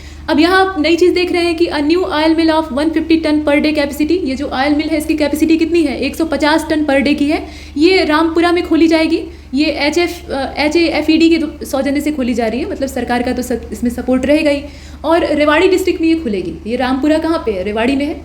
और इसमें ये भी बताया गया कि a mega food project at Rohtak और turmeric powder plant at Radaur, ये यमुनानगर में है, रादौर इसको कहा जाता है। Turmeric oil extraction plant and 500 million ton of cold storage and Jatusana, ये से जाटूसाना या जाटूसाना कहा जाता है, ये रेवाड़ी डिस्ट्रिक्ट में जगह है। यहाँ पे एक आटा मिल जो है उसको स्थापित किया जाएगा, मतलब ये जो आटा मिल है ये स्थापित की जाएगी। और ये सब स्थापित करने के पीछे गवर्नमेंट ऑफ हरियाणा का उद्देश्य क्या है, जितनी भी चीज़ें हैं उनका सही तरीके से प्रोसेसिंग हो सके, क्योंकि कच्चा माल तो खेत से पैदा होगा, लेकिन उसके बाद उसकी अगर सही तरीके से प्रोसेसिंग नहीं हुई एक निश्चित दाम और सही दाम पर, तो बाजार में जाते जाते उनकी कीमतें बहुत ज़्यादा हो जाएंगी और उससे किसानों को कोई लाभ नहीं मिलेगा और न जो कंज्यूमर्स हैं उन्हें फ़ायदा पहुंचेगा। तो इसके लिए इनकी प्रॉपर प्रोसेसिंग हो सके और स्टेट को इससे अच्छी खासी इनकम प्राप्त हो सके, इसके पर्पज़ से ये सब काम किया जा रहा है। तो इनकी कैपेसिटी भी अच्छी खासी है। जैसे आप देख रहे हैं कि जो रामपुरा रेवाड़ी वाले में खुला है ऑयल मिल, इसकी कैपेसिटी 150 टन की है और कैपेसिटी बाद में बढ़ाई भी जाती है। अब यहाँ पर आपको बताया गया हरहित परियोजना के बारे में। ये जो हरहित परियोजना या हरहित प्रोजेक्ट है, इसको 17 अक्टूबर 2021 को गवर्नमेंट ऑफ हरियाणा के द्वारा लॉन्च किया गया था। और इस प्रोजेक्ट में हरहित के माध्यम से, मतलब ये जो योजना है इसके माध्यम से जितने भी डिस्ट्रिक्ट हैं, हरियाणा राज्य के जितने भी डिस्ट्रिक्ट्स हैं, वहाँ पे 2000 जो रिटेल स्टोर्स हैं या रिटेलर्स हैं, ठीक है, 2000 रिटेल स्टोर्स हैं, ये खोले जाएंगे। और हर हित यानी सबका हित, तो जैसा नाम है वैसा इसका काम है। Presently there are 29 sustainable ambient air quality centre in state. Besides it is propose to be set up या propose to set up 100 air quality monitoring centre in the state. तो ये कुछ प्रपोजल है। और तत्काल की अगर बात करें तो प्रेजेंट कंडीशन ये है कि 29 sustainable ambient air quality centre जो है वो स्टेट में मौजूद है। तो एयर क्वालिटी को मेज़र करना और उनके प्रति चेतावनी जारी करना कि मतलब एयर क्वालिटी तत्काल में कैसी है, सांस लेने लायक हवा है, उसमें सुधार की आवश्यकता है, ये सब चीज़ें कैसे मालूम होंगी, इसके लिए मॉनिटरिंग सेंटर बनाए जाने की आवश्यकता है। तो अभी जो है वो पर्याप्त नहीं है, अभी इन्हें और ज़्यादा बड़े पैमाने पर सेटअप करने की आवश्यकता है। तो वो आप देख रहे हैं। आगे देखते हैं। A new award Darshan Lal Jain award has been started in name of late Shri Darshan Lal Jain the eminent environmentalist of Haryana. ये जो है दर्शन लाल जैन, ये एक पर्यावरणविद थे, इन्वायरमेंट के सेक्टर में इन्होंने अपना उल्लेखनीय योगदान दिया और उन्हीं के नाम से ये दर्शन लाल जैन अवार्ड दिया जाएगा। और in this award 2 individuals will be given prize money of 3 lakh and 1 lakh respectively. 2 individuals जो है उनको प्राइज मनी जो दिया जाएगा वो क्रमशः 3 लाख और 1 लाख होगा। तो ये अमाउंट यहाँ पर पुरस्कार का दिया हुआ है। चूँकि ये इन्वायरमेंटलिस्ट थे तो ये इन्वायरमेंट के ही सेक्टर में दिया जाने वाला अवार्ड होगा, इससे आप आराम से गेस कर सकते हैं। साथ में ये बताया गया, अगला पॉइंट आपको बता रहा है कि during the year 2022-23 10 hi-tech nurseries will be developed in Haryana. जो हाईटेक नर्सरीज हैं उनको यहाँ खोला जाएगा हरियाणा में। नर्सरी तो पहले से ही हर जगह राज्य में होती है, लेकिन हाईटेक का मतलब है कि डिजिटलाइजेशन उसका किया जाएगा total. Haryana government has announce to start 3 census, माफ कीजिए, tree census and geo tag. जैसे ह्यूमन सेंसस होता है, लाइव स्टॉक सेंसस होता है, वैसे ही ट्री सेंसस। हालांकि फॉरेस्ट रिपोर्ट जो है वो जारी हो चुकी है ISFR, तो उसका डाटा भी आपके लिए महत्वपूर्ण है, उसके लिए अलग से वीडियो आपको मिलेगा। लेकिन इसमें जो ट्री सेंसस है ये गवर्नमेंट का अपना प्रयास है, स्टेट गवर्नमेंट का। और साथ में geo tag for it from year 2022-23। ये जो लेटेस्ट बजट आया है इसी में इसकी घोषणा की गई। अब यहाँ एक पॉइंट ये भी कहा गया कि 150 kilometre long nature trail will be establish from कालका, यानी पंचकूला डिस्ट्रिक्ट की बात हो रही है, और वहाँ से लेकर कालेसर यानी डिस्ट्रिक्ट यमुनानगर तक ये जो नेचर लवर्स हैं उनके लिए स्थापित किया जाएगा। और इसका नाम क्या है, नेचर ट्रेल। ये 150 किलोमीटर लॉन्ग होगा। इसकी लंबाई कितनी है, 150 kilometre. The National Education Policy 2020 provides a framework for national objective and goal in education sector by 2030। 2030 तक जो सस्टेनेबल डेवलपमेंट गोल्स को अचीव करने का अपना टारगेट है, नेशनल टारगेट है, उसमें स्टेट्स अपना प्रयास कर रहे हैं। तो 2030 तक उन 17 जो सतत विकास लक्ष्य हैं उन्हें प्राप्त करना, उसमें से शिक्षा भी एक है। सब तक सुलभ शिक्षा हो और उपयुक्त शिक्षा हो जो कि रोजगार दे सके, मतलब एक सस्टेनेबल एजुकेशन की बात की गई है। तो ये जो नेशनल एजुकेशन पॉलिसी 2020 वाली गवर्नमेंट ने लॉन्च की थी, तो उसमें भी सारे ऑब्जेक्टिव उसी को ध्यान में रखकर बनाए गए। मतलब जितने भी उस योजना के बिंदु हैं उनको इस आधार पे सेट किया गया है कि वो SDG को अचीव करने में मदद कर सकें। तो अच्छी बात है, गवर्नमेंट ऑफ हरियाणा उसमें प्रयास कर रही है। अब साथ में ये दिया हुआ है कि Haryana has set a target to implement it by 2025, मतलब जो 2025 का समय है वहाँ तक इसे टोटली राज्य में मतलब एकदम चप्पे चप्पे पर इम्प्लीमेंट कर दिया जाएगा, as compare to the national target of 2030। जबकि नेशनल टारगेट क्या है, 2030 तक का है। तो गवर्नमेंट ऑफ हरियाणा इसमें बहुत तेज़ी से काम कर रही है। The attitude of students and parents toward Sanskriti model school has increase in Haryana. देखिए ये जो एटीट्यूड है ना पेरेंट्स और चिल्ड्रंस का, ये बढ़ा है, इंक्रीज हुआ है हरियाणा राज्य में। In view of their usefulness and popularity the government has propose to increase their number from 138 to 500। ये जो संस्कृति मॉडल स्कूल है इनमें रुझान लोगों का बढ़ा है, तो इसको देखते हुए सरकार भी काफ़ी ज़्यादा उत्साहित है और गवर्नमेंट ऑफ हरियाणा ने ये घोषणा की है कि इनकी संख्या बढ़ाई जाएगी, 138 से इसको बढ़ाकर 500 कर दिया जाएगा। तो अच्छी बात है। To promote 21st century skill 50 STEM labs will be set up on the lines of Atal tinkering lab. जो इनोवेशन की टेक्नोलॉजी है, मतलब हर चीज़ में इनोवेशन करना ये फायदेमंद है क्योंकि उससे हमें नई चीज़ें जानने के लिए मिलती हैं। कुल मिलाकर अगर डेवलपमेंट करना है तो इनोवेशन का हाथ पकड़ना होगा, तो उसी में बढ़ावा देने के उद्देश्य से बनी हुई है अटल टिंकरिंग लैब। तो यहाँ बात की गई है कि 50 STEM लैब जो है वो online off Atal tinkering lab set की जाएंगी। अगला पॉइंट क्या कह रहा है देखते हैं। तो it is propose to link government and private school in state through training program so that student can learn from each other. तो ये स्टूडेंट्स जो हैं वो दोनों से सीख सकते हैं, इसके लिए लिंकिंग का ये प्रोग्राम है। अब यहाँ देखिए इंस्टीट्यूट ऑफ इमर्जिंग टेक्नोलॉजी, इसके ऊपर हाईलाइट किया गया है, ये हरियाणा गवर्नमेंट के द्वारा सेट किया जा रहा है in Manesar to promote education and research in advance and emerging technologies. मतलब जितनी भी नई टेक्नोलॉजी है, इमर्जिंग टेक्नोलॉजी है या एडवांस टेक्नोलॉजी है, उन पर रिसर्च करने के उद्देश्य से इस इंस्टीट्यूशन की स्थापना की गई है और ये मानेसर में स्थापित किया जाएगा। अब यहाँ देखिए Haryana government will provide full medical facilities through Ayushman Bharat to all the differently abled, यहाँ आप देखें differently abled person with disability of 70% और मोर, 70% या उससे ज़्यादा अगर उनके अंदर डिसेबिलिटी है यानी विकलांगता या अक्षमता है तो उनके लिए है whose annual family income is 3 lakh और लेस। मतलब उनकी एनुअल जो फैमिली इनकम है वो 3 लाख या उससे कम होनी चाहिए, ये उनकी इकोनॉमिकल कंडीशन की शर्त है। तो उसके आधार पे इन्हें सुविधा दी जाएगी, मतलब जो मेडिकल फैसिलिटीज़ हैं आयुष्मान भारत योजना के तहत वो दी जा रही है। अब यहाँ देखिए families whose annual income is 1.80 lakh और less will be provided free general health checkup once in 2 years। ठीक है, ये जो फ्री जनरल हेल्थ चेकअप है ये इनके लिए प्रोवाइड किया जाएगा, लेकिन आमदनी कितनी होनी चाहिए, ये 1.80 लाख से किसी भी हाल में ज़्यादा नहीं होनी चाहिए। अगले पॉइंट को देखते हैं। In line with the national target by year 2025 by involving the state government and private sector and TB by mapping the risk on the population is committed to end this disease. TB मुक्त भारत ये भारत सरकार का पुराना सपना है जिस दिशा में काम भी हो रहा है, लेकिन अभी तक पूरी तरह से इसको अचीव नहीं किया जा सका है। तेजी से हम इस दिशा में कदम बढ़ा रहे हैं, लेकिन बीच में जो पेंडेमिक का दौर चला उससे बाधा पहुंची है और फेफड़े से संबंधित और भी कमजोरियां लोगों के सामने आई हैं। तो ऐसे में टीबी एक चैलेंज बना हुआ है अभी के लिए भी। तो गवर्नमेंट ऑफ हरियाणा का भी वही पर्पज़ है जो कि नेशनल टारगेट है, मतलब 2025 तक देश को और राज्य को टीबी मुक्त बनाना। अब यहाँ देखिए facility of molecular testing will be made available in every block of Haryana to find out TB. अब इसके लिए हरियाणा गवर्नमेंट प्रयास क्या कर रही है कि 2025 तक हम टीबी से फ्री हो जाएं। तो इसके लिए वो ब्लॉक लेवल पर, मतलब एवरी ब्लॉक ऑफ हरियाणा जो मॉलिक्यूलर टेस्टिंग लैब हैं उनको स्थापित किया जाएगा ताकि इस रोग की पहचान हो सके और फिर इसकी दवा हो सके। अब यहाँ आप आगे देख रहे हैं, in budget 2022-23 it was announce to open medical college in Palwal. Palwal में मेडिकल कॉलेज खोलने के लिए अनाउंसमेंट किया गया है। ये सिर्फ पलवल में नहीं खुलेगा, उसके अलावा चरखी दादरी जो है उसमें खुलेगा, पंचकूला में खुलेगा और फतेहाबाद में खुलेगा।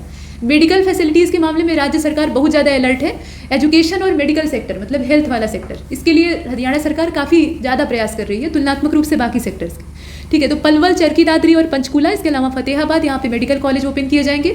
और there is no medical college in these 4 district. असल में इन चार डिस्ट्रिक्ट्स जो है इनमें इससे पहले कोई मेडिकल कॉलेज नहीं था, तो यहाँ स्थापित करना सार्थक है। Haryana has consistently got the first place in country in the appointment of apprentices पर lakh population since the year 2017-18। तो इस मामले में हरियाणा को काफ़ी अच्छी पोजीशन प्राप्त है, मतलब फर्स्ट प्लेस पूरी कंट्री में प्राप्त हुआ है। Haryana Kaushal Rozgar Nigam limited has been establish as a company under companies act 2013। देखिए ये एक कंपनी है और कंपनीज एक्ट 2013 वाला जो है उसी के मानकों के तहत इसको स्थापित किया गया है, ये आपको पता होना चाहिए। Government will set up 6 new industrial hygienic laboratory at Panipat, Sonipat, Ambala, Hisar, Rohtak and Jind for regular medical health checkup for workers. जो वर्कर्स हैं उनके स्वास्थ्य पर ज़्यादातर कंपनियां या ज़्यादातर जो इंस्टीट्यूशंस हैं वो ध्यान नहीं देते हैं, लेकिन यहाँ गवर्नमेंट ऑफ हरियाणा का जो इंडस्ट्रियल हाइजीनिक लेबोरेटरीज़ हैं उनको सेटअप करने का मेन पर्पज़ यही है कि जो वर्कर्स हैं उनके हेल्थ की रेगुलर जाँच होती रहे ताकि वो स्वस्थ बने रहे, मतलब उनके अधिकारों का संरक्षण करना। अब आगे आप देखें, the Haryana government will open child labour rehabilitation centre in Gurugram and Faridabad. यहाँ आप देख रहे हैं Gurugram and Faridabad and 4 new schools for the children of migrants worker in Gurugram, Manesar, Faridabad and Panipat. तो ये संख्या आप याद रखेंगे। इसमें चाइल्ड लेबर रिहेबिटेशन सेंटर है और साथ में 4 नए स्कूल्स जो कि माइग्रेंट वर्कर्स के बच्चों के लिए हैं वो खोले जाएंगे, इनकी बात की गई। कहाँ कहाँ खोले जाएंगे वो पूछा जा सकता है। The government will establish a lifelong care home for intellectually disabled person in Ambala which is expected to be commissioned by 2023-24। ये सारा जो है ये फाइनेंशियल ईयर 2022-23 का ही खेल है, मतलब उसी के रेंज की बात की गई है। कुछ जो टारगेट है वो थोड़ा बाद तक वाले हैं, लेकिन ज़्यादातर जो है वो इसी बीच के। Government plan to construct 20,000 houses under affordable housing AHP with the participation of component of Pradhan Mantri Awas योजना अर्बन। जो आवास योजना चल रही है उसके 2 फेज़ हैं, एक रूरल फेज़ है, एक अर्बन फेज़ है। तो अर्बन वाला जो इसका फेज़ चल रहा है उसी के अंतर्गत हरियाणा का अपना, मतलब हरियाणा गवर्नमेंट का अपना प्लान है affordable housing AHP during the year 2022-23। Haryana rank second in country in term of beneficiaries who avail the facilities in December 2021 under the one nation one ration card scheme. तो यहाँ जो one nation one ration card scheme है उस मामले में हरियाणा को दूसरी rank प्राप्त हुई है बेनिफिशियरीज के नामांकन के मामले में, मतलब उनका जो इसमें एलोकेशन किया गया है उस मामले में हरियाणा को दूसरा स्थान प्राप्त हुआ है पूरे देश भर में। तो ये बड़ी बात है। इसके बाद आप आगे देखें, Haryana state institute of sports will be establish in Panchkula on line of national institute of sports NIS of the government. जैसे कि नेशनल इंस्टीट्यूट ऑफ स्पोर्ट्स है वैसे ही यहाँ पर हरियाणा का स्टेट इंस्टीट्यूट स्पोर्ट्स जो है, मतलब स्टेट इंस्टीट्यूट ऑफ स्पोर्ट्स वो खोला जाएगा। तो ये पंचकूला में खुल रहा है, तो जगह इसमें महत्वपूर्ण है, जगह आप याद रखें। अगले पॉइंट में गवर्नमेंट ऑफ इंडिया क्या कर रही है, तो government of India has provided the opportunity to Haryana to host the 4th Khelo India youth games, जो कि हो चुके, और the 4th Khelo India youth games was inaugurated bye home minister Shri Amit Shah on 4 June 2022 in Haryana. Inauguration के मौके पर कौन थे, ये गृह मंत्री अमित शाह जी थे। और Haryana government has implemented Haryana enterprises and employment policy 2021, इसे HEEP 21 कहा जाता है, मतलब शॉर्टकट में HEEP 21 कहते हैं। लास्ट ईयर इसको शुरू किया गया था। इसके वर्ष से भी आप अंदाज़ा लगा सकते हैं कि ये पिछले साल की है, 2021 की है। Government proposes to develop an integrated aviation hub at Hisar.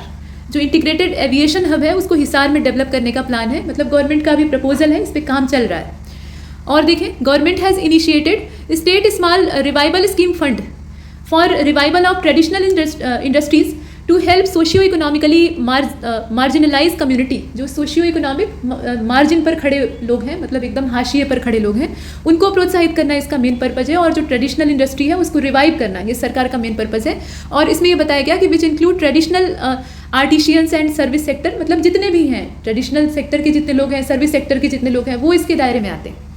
तो ये आपने देखा। और इसका स्कीम का नाम क्या है, स्टेट स्मॉल रिवाइवल स्कीम, मतलब ये एक तरह का फंड है जो कि प्रोत्साहन देगा। अब देखिए, टू गिव फर्दर इम्पेटस, यहाँ आप देख रहे हैं ये वाला पॉइंट है, to give further impetus to the industry and encourage balance development across the state, Haryana government has launch programme to accelerate development for MSME advance Padma scheme, इसको शॉर्टकट में कहा जाता है। मतलब पूरा इसका फुल फॉर्म क्या है, programme to accelerate development for MSME advancement, और शॉर्टकट में से कहते हैं पद्म। तो शॉर्ट जो इसका फॉर्म है, मतलब शॉर्टकट है, उसमें पूछा जा सकता है कि पद्म स्कीम जो है वो किस लिए चलाई जा रही है। तो इसका मेन पर्पज़ आप याद रखिएगा, इसे आप देखें। इसके बाद देखें, Shivalik hill in northern part of Haryana and Aravalli hill in southern part है मेजर वाटर शेड। देखिए, ये जो अरावली और शिवालिक है इनकी अवस्थिति भी आपको पता होनी चाहिए जियोग्राफिकल तरीके से। अब ये बताया गया कि ये मेजर वाटर शेड्स हैं। ये क्या है वाटर शेड के तौर पे, मतलब ये नेचुरल वाटर शेड है, पहली चीज़ है, और इनका भरपूर मात्रा में इस्तेमाल करना आवश्यक है। तो a plan has been made to construct check dam, मतलब यहाँ पे कंस्ट्रक्शन किया जाएगा चेक डैम्स का, और इससे इस वाटर शेड का हम पूरा यूटिलाइजेशन कर सकेंगे। ये दिया हुआ है in the Shivalik and Aravalli hill to conserve and utilize the floating water. जो फ्लोइंग वाटर है, फ्लोटिंग वाटर सॉरी, तो फ्लोइंग वाटर जो है उसको कंजर्व करना और उसका यूटिलाइजेशन अच्छे से करना, उसे बढ़िया तरीके से इस्तेमाल करना, ये इसका मेन पर्पज़ है। नहीं तो वो वाटर शेड जो है वहाँ से नेचुरल जो वर्षा का पानी है वो प्रवाहित हो जाता है, बह जाता है, फिर वो उपयोग के लिए उपलब्ध नहीं हो पाता है नदियों के सहारे समुद्र में, तो उसे इकट्ठा करके उसका इस्तेमाल करेंगे। अच्छी बात है। इसके बाद आगे देखते हैं, government has launch Mahagram Yojana to augment drinking water supply, set up sewerage system and sewage treatment plants. जो सीवर सिस्टम है उसको मेंटेन करना, साथ में जो सीवेज ट्रीटमेंट प्लांट है, मतलब जो अपशिष्ट है उनको बिना ट्रीट किए या बिना ट्रीटमेंट के नदियों में नहीं डालना है, ये तय होना चाहिए। तो इसके लिए सरकार की योजना है महाग्राम योजना, और साथ में ड्रिंकिंग वाटर की सप्लाई प्रॉपर तरीके से हो सके हर व्यक्ति तक, मतलब सभी को स्वच्छ पेयजल, जो कि सस्टेनेबल डेवलपमेंट गोल का ही एक गोल है। मतलब कौन से नंबर का गोल है इसे आप कमेंट बॉक्स में बताएंगे, जिसमें कि स्वच्छ पेयजल की उपलब्धता की बात की गई। तो उसको ध्यान में रखते हुए गवर्नमेंट ऑफ हरियाणा का ये कार्यक्रम। इसके बाद आप देखिए, in order to achieve the goal of providing 24 hour power supply to the people of state and empowering the power apply in rural area, the Haryana government has launch, यहाँ आप देखें, म्हारा गाँव जगमग गाँव। म्हारा जो शब्द है ये मेरा का समानार्थक है, हरियाणा में ऐसे ही बोलते हैं हरियाणवी बोली में। तो म्हारा गाँव जगमग गाँव नाम की जो स्कीम है, इसको लॉन्च किया गया था 2015 में।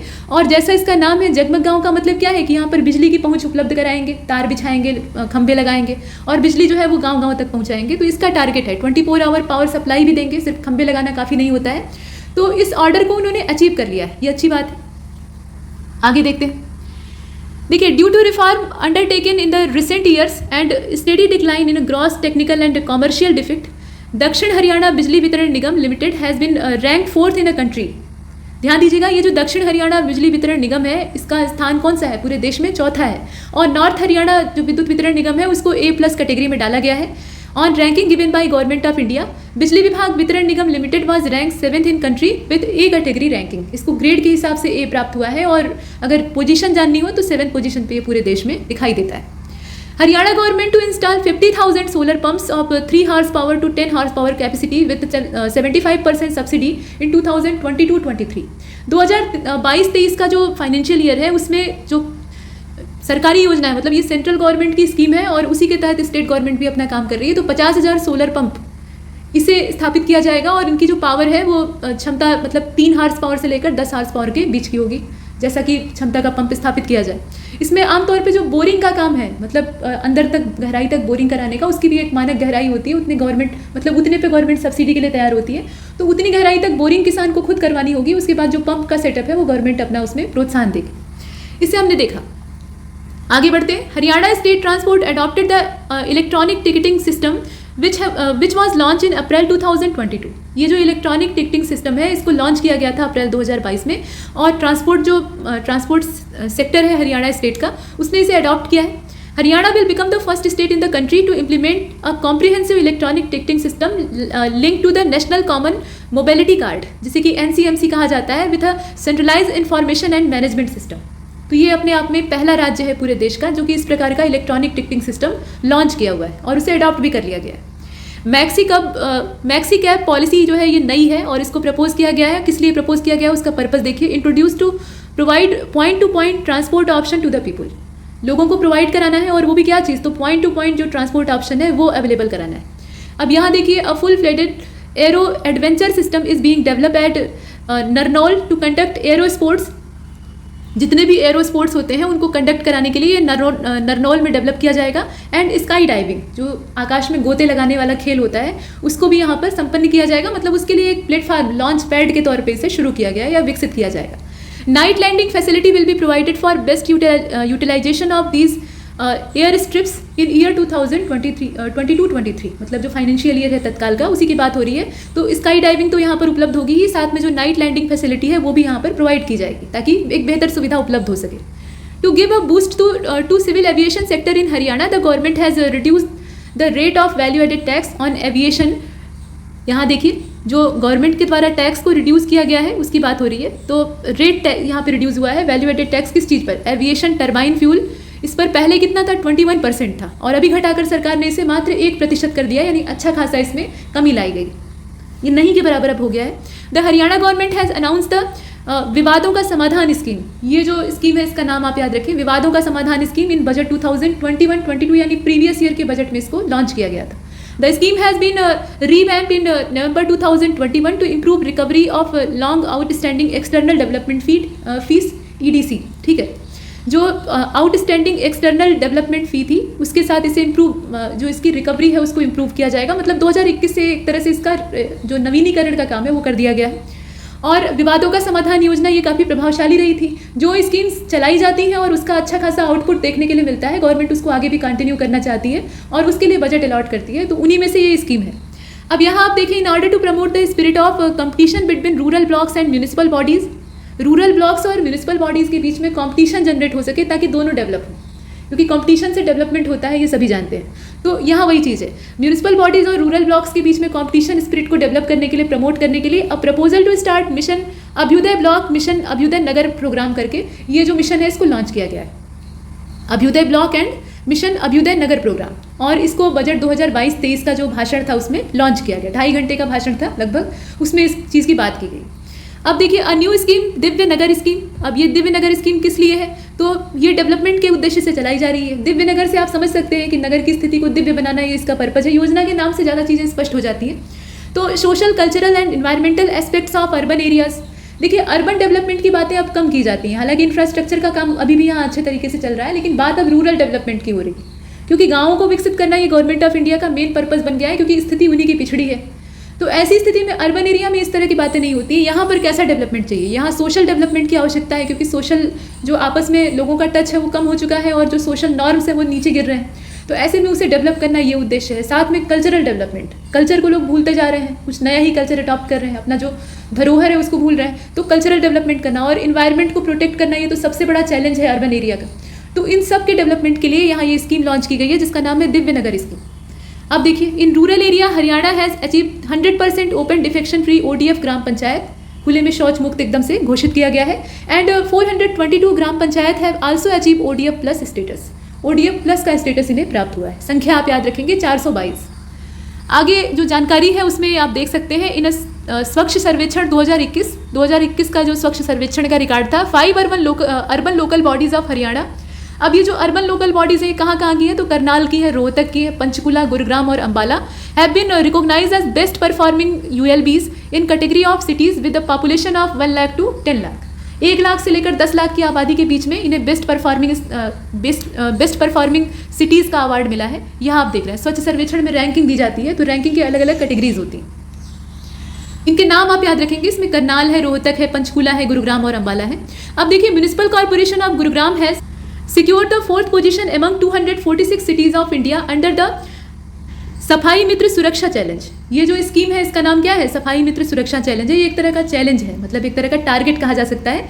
और इसमें पूरे राज्य भर में अगर इसको देखा जाए, मतलब इसकी ग्रोथ को देखा जाए, तो ये म्यूनिसिपल कॉर्पोरेशन के सौजन्य से चलाया जा रहा है और अलग अलग म्यूनिसिपल कॉर्पोरेशन इसमें अपना योगदान दे रहे हैं। तो इसमें 4th पोजीशन 246 सिटीज़ जो है टोटल इंडिया की, इसमें हरियाणा के गुरुग्राम को प्राप्त हुआ है। ठीक, मतलब राज्य सरकार इसे अपने लेवल पर चला रही है, बाकी सेंट्रल गवर्नमेंट मतलब पूरे देश स्तर पर तो चल ही रहा है। तो उसमें 246 शहरों को नामांकित किया गया था, जिसमें कि चौथा स्थान ये गुरुग्राम को प्राप्त हुआ है। तो ये बड़ी चीज़ है। अब इसके बाद देखिए Gurugram establish the integrated command and control centre ICCC through the Gurugram metropolitan development authority. इसे आप देखें। अब देखिए हरियाणा गवर्नमेंट है setup Haryana state GST intelligence unit, जिसे कि HSGST कहा जाता है, in March 2021 to scrub sale of goods and services without bills and to check bogus bills. ठीक है, बिल के बिना कोई सामान नहीं दिया जाना चाहिए, ये नया नियम है। खासतौर तौर से जब से GST लागू हुआ है 2017 से, तब से ये नियम ज़्यादा प्रभावी हो गया है। हालांकि बिल की बातें तो पहले भी की जाती थी, लेकिन अभी अनिवार्य बन गया है कि सामान या जो भी खरीद हो रही है उसके बदले में एक प्रामाणिक बिल होना चाहिए, और बिल वैलिड है कि नहीं, उसमें कोई बोगस बिल तो नहीं है। इन सब की जाँच के लिए इसे चलाया जा रहा है। अब देखें द थीम पार्क, यहाँ आप देख रहे हैं ये वाला point, a theme park will be set up in Kurukshetra. एक थीम पार्क कुरुक्षेत्र में सेट किया जाएगा। और देखिए a memorandum of understanding has been signed with Aga Khan foundation to renovate and develop the Yadavindra park. ये आगा खां फाउंडेशन जो है, इसके साथ एक MOU यानी जो मेमोरेंडम ऑफ अंडरस्टैंडिंग है, उस पर हरियाणा गवर्नमेंट के द्वारा हस्ताक्षर किए गए हैं। और इसमें रिनोवेट करना है और साथ में डेवलप करना है यादविंद्र पार्क, जो कि पिंजौर में है, और इसे भारत में एक टूरिस्ट डेस्टिनेशन के तौर पे पहचान दिलानी है। ये इस पूरे मेमोरेंडम ऑफ अंडरस्टैंडिंग का मेन पर्पज है। अब देखिए the Haryana government has notified a home stay scheme in September 2021 under which owners can be new offer accommodation to tourist and guest in their homes on commercial basis. मतलब जो tourist हैं, बाहर से आने वाले टूरिस्ट हैं, उनको लोग अपने घरों में रहने का ठिकाना दे सकते हैं, और ये कॉमर्शियल बेसिस पर टोटल होगा। और इसके लिए होम स्टे स्कीम को लॉन्च किया गया है। इससे होगा ये कि जो बाहर से आने वाले पर्यटक हैं उनको ज़्यादा असुविधा नहीं होगी, वो कहीं भी पेइंग गेस्ट की हैसियत से रह सकते हैं, बशर्ते कि उतना जो तय किया हुआ अमाउंट है वो जो घर का मालिक है उसको दे सकें, और जितने भी उसके नियम कायदे हैं उसको फॉलो कर सकें। अब देखें Rakhigarhi is considered as one of the major site of Indus valley civilization region. Bharat में जितनी इंडस वैली सिविलाइजेशन की साइट्स बची हुई हैं उसमें राखीगढ़ी बड़ा है, बड़े आकार का है, और लार्जेस्ट है, मतलब सबसे बड़ा है, ये कहना ज़्यादा सही रहेगा। A site museum and interpretation centre is being set up by Haryana government and Rakhigarhi. तो ये काम हरियाणा गवर्नमेंट यहाँ राखीगढ़ी में कर रही है, मतलब एक इंटरप्रिटेशन सेंटर और जो म्यूजियम है वो यहाँ इस्टेब्लिश किया जाएगा। अब यहाँ देखिए अगले पॉइंट को, the mapping large scale mapping project was launch by या started by government of Haryana in 2019। कुछ पुराने वाले भी हैं जो कि तत्काल में चल रहे हैं। Haryana government has establish modern revenue record rooms, ये देखिए modern revenue record rooms in all 22 districts, ठीक है। जो 22 जिले टोटल राज्य के हैं, हरियाणा राज्य में कितने जिले हैं? 22 है टोटल। तो उन 22 जिलों में ये रेवेन्यू रिकॉर्ड रूम जो है इनको इस्टेब्लिश किया जाएगा, जिससे कि रेवेन्यू वाला जो सेक्टर है वो ज़्यादा इजीली हैंडल किया जा सके और लोगों की आसानी से इसमें अपनी जो समस्याएं हैं वो भी हल होती रहे, दस्तावेज उनके परफेक्ट रहें। अब देखिए कहा गया कि with the objective of providing insurance cover the government has establish Haryana परिवार सुरक्षा न्यास या हरियाणा परिवार सुरक्षा ट्रस्ट, ये गवर्नमेंट के द्वारा इस्टेब्लिश किया गया है। साथ में बताया गया कि Haryana police has been awarded the president colour award. President colour award जो भारत में दिया जाता है, काफ़ी प्रतिष्ठित पुरस्कार है, उसके लिए हरियाणा पुलिस को अवार्ड दिया गया, मतलब पुरस्कृत किया गया है। The unified single emergency number dial 112 went live on 12 July 2021, ये एक इसमें डेट है। और देखिए the government will recruit 1000 women police personnel in 2022-23 so that the representation of women in Haryana police will be set up to या will be up to 15% of the total force. मतलब जो recruitment होती है police में, उसमें महिलाओं की भर्ती को प्रोत्साहित करने के उद्देश्य से गवर्नमेंट ऑफ हरियाणा ने इसमें जो वुमेन एम्पावरमेंट का सेक्टर है उसको बढ़ाने के पर्पज से ये काम किया है।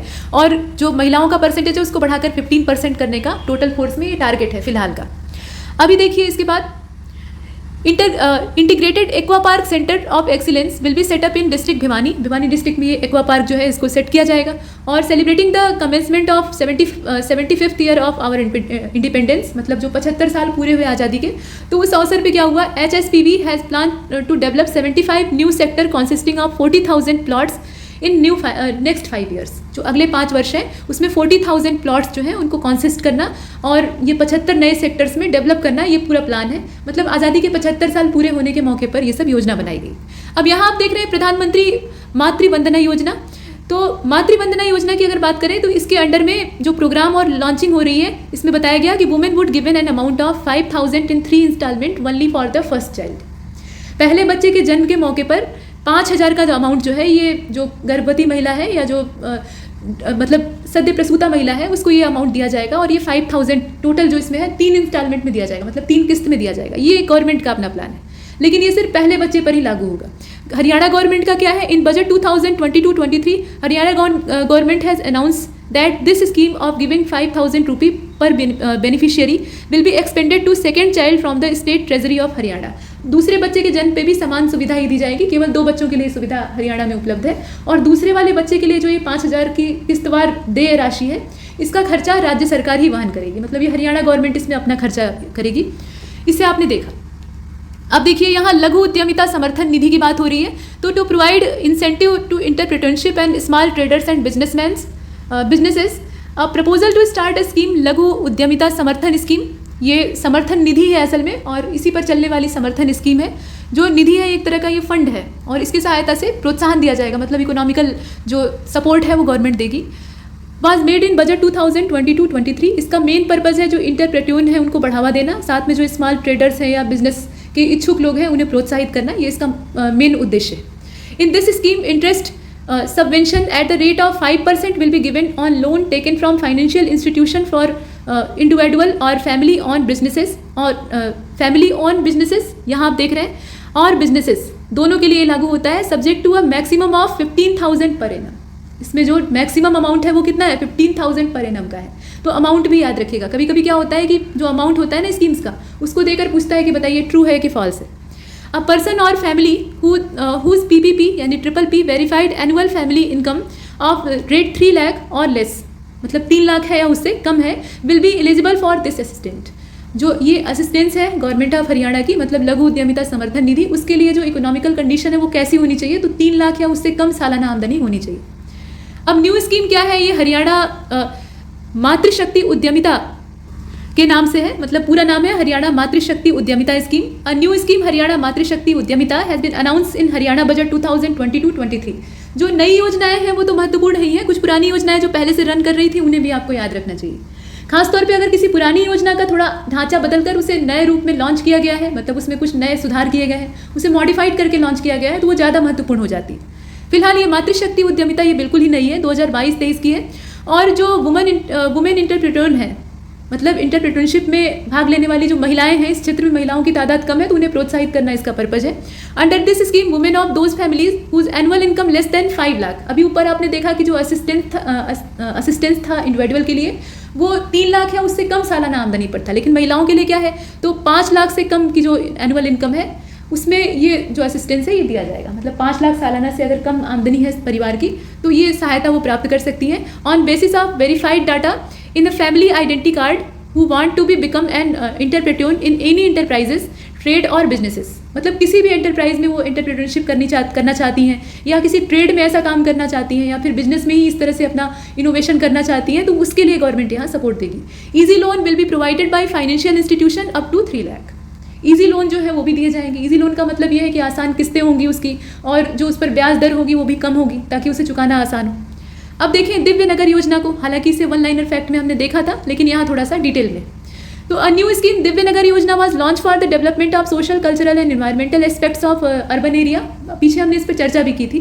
Divya Nagar Yojana will provide fund for ULB as state sponsored scheme on lines of centrally sponsored scheme for development of Vatika cluster, oxy 1, इसके अलावा parks, green space, public libraries और कल्चरल सेंटर्स, इसके अलावा स्पोर्ट्स फैसिलिटीज़ और जितने भी इस तरह के मतलब इस लेवल के कल्चरल और जो सामाजिक या सोशल डेवलपमेंट वाले एरिया हैं उनके लिए जो इंफ्रास्ट्रक्चर डेवलपमेंट की बात है वो सब इसमें आएगा और उसके लिए गवर्नमेंट ऑफ हरियाणा यानी स्टेट गवर्नमेंट के द्वारा जो फंड है वो एलोकेट किया जाएगा। मतलब ये सेंट्रली स्पॉन्सर्ड है, इसे आप यहाँ देख पा रहे हैं। कभी कभी पूछा जाता है कि कौन सी, माफ कीजिएगा, ये स्टेट स्पॉन्सर्ड है, सेंट्रली स्पॉन्सर्ड नहीं है। गवर्नमेंट ऑफ हरियाणा का इसमें कंट्रीब्यूशन है, तो इस पर आप देख सकते हैं। और चूंकि ये स्टेट स्पॉन्सर्ड स्कीम है तो जैसे सेंट्रली स्पॉन्सर्ड स्कीम जो होती है उसमें सेंट्रल गवर्नमेंट का अपना शेयर होता है और स्टेट गवर्नमेंट जहाँ पे जिस स्टेट में उस योजना को इंप्लीमेंट किया जाता है वहाँ की सरकार की अपनी भागीदारी उसमें होती है, मतलब अपना शेयर होता है। आमतौर पर ये 60-40 का होता है। तो उसी तर्ज पे यहाँ गवर्नमेंट ऑफ हरियाणा के द्वारा क्या किया गया है कि 60% जो इस प्रोजेक्ट की कॉस्ट है इंफ्रास्ट्रक्चर क्रिएशन में वो स्टेट गवर्नमेंट यानी स्टेट ऑफ हरियाणा देगा और बाकी जो 40% है वो अर्बन लोकल बॉडीज़ देंगी। मतलब उतना इन्वेस्टमेंट उन्हें अपने लेवल पर करना होगा। तो ये इसका पूरा इंफ्रास्ट्रक्चर है, मतलब इसका पूरा ढांचा है।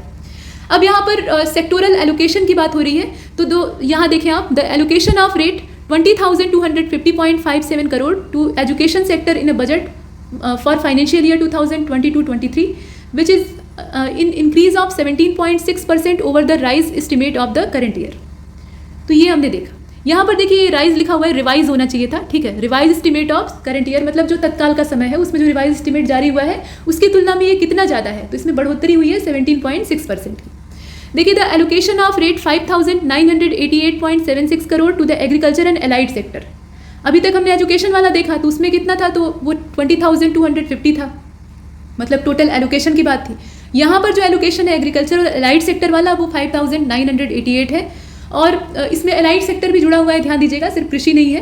फाइनेंशियल ईयर 2022-23 के लिए विच is an increase of 27.7% over the revise estimate of the current year. अब इसमें जो इंक्रीजमेंट है वो कितना है, 27.7% है। और इन्वायरमेंट और फॉरेस्ट सेक्टर के लिए जो एलोकेशन था वो 530.94 करोड़ था। फाइनेंशियल ईयर आप देख ही रहे हैं, वही पुराना वाला, मतलब जो लेटेस्ट चल रहा है उसी की बात हो रही है, विच is an increase of 16.05% over the budget estimate 2021-22। मतलब जो बजट एस्टिमेट यहाँ पीछे का है 2021-22 वाला, उसके आधार पर अगर देखें तो इसमें वृद्धि हुई है। कितनी वृद्धि हुई है, 16.05 की। The allocation of 8,925.52 crore to the health and medical education sector. देखिए हेल्थ सेक्टर में सरकार कितना ज़्यादा इन्वेस्ट कर रही है in budget for financial year 22-23 which is an increase of 21.65%। इसमें जो इंक्रीजमेंट है वो भी अच्छा खासा है, 21.65% है over the budget estimate of 21-22। और भी एलोकेशंस हैं, जैसे आप देख रहे हैं इसमें the allocation of 2,017.24 crore to the women and child development sector in budget for financial year 22-23 which is an increase of 33.7% over the revise estimate of current year, ठीक है। और लास्ट वाला इसका जो एलोकेशन है उसको भी देख लीजिए। ये जितने भी एलोकेशन इंपॉर्टेंट थे उन्हें एक साथ यहाँ पर दे दिया गया है ताकि आप ध्यान से एक बार देख पाएँ। तो लास्ट वाला जो है वो स्किल डेवलपमेंट और एम्प्लॉयमेंट के सेक्टर में अलॉट किया गया है। टोटल इसका अमाउंट है 1,671.37 करोड़ और बजट वही है, मतलब बजट का जो फाइनेंशियल ईयर है वही है, पीछे वाला ही। इसमें इंक्रीज कितना हुआ है वो महत्वपूर्ण है, तो 23% इसमें इंक्रीज देखने के लिए मिला है। रिवाइज एस्टिमेट और करंट ईयर वही पुराना वाला है, मतलब सेम एज एबव। ये हमने देखा। इसमें एलोकेशन हमने कौन कौन से सेक्टर में देखा, तो एजुकेशन के सेक्टर में देखा, एग्रीकल्चर और एलाइड सेक्टर में देखा, इन्वायरमेंट और फॉरेस्ट डेवलपमेंट के सेक्टर में देखा, हेल्थ और मेडिकल एजुकेशन के सेक्टर में देखा, वुमेन और चाइल्ड डेवलपमेंट के सेक्टर में देखा, और स्किल डेवलपमेंट और एम्प्लॉयमेंट के सेक्टर में भी देखा।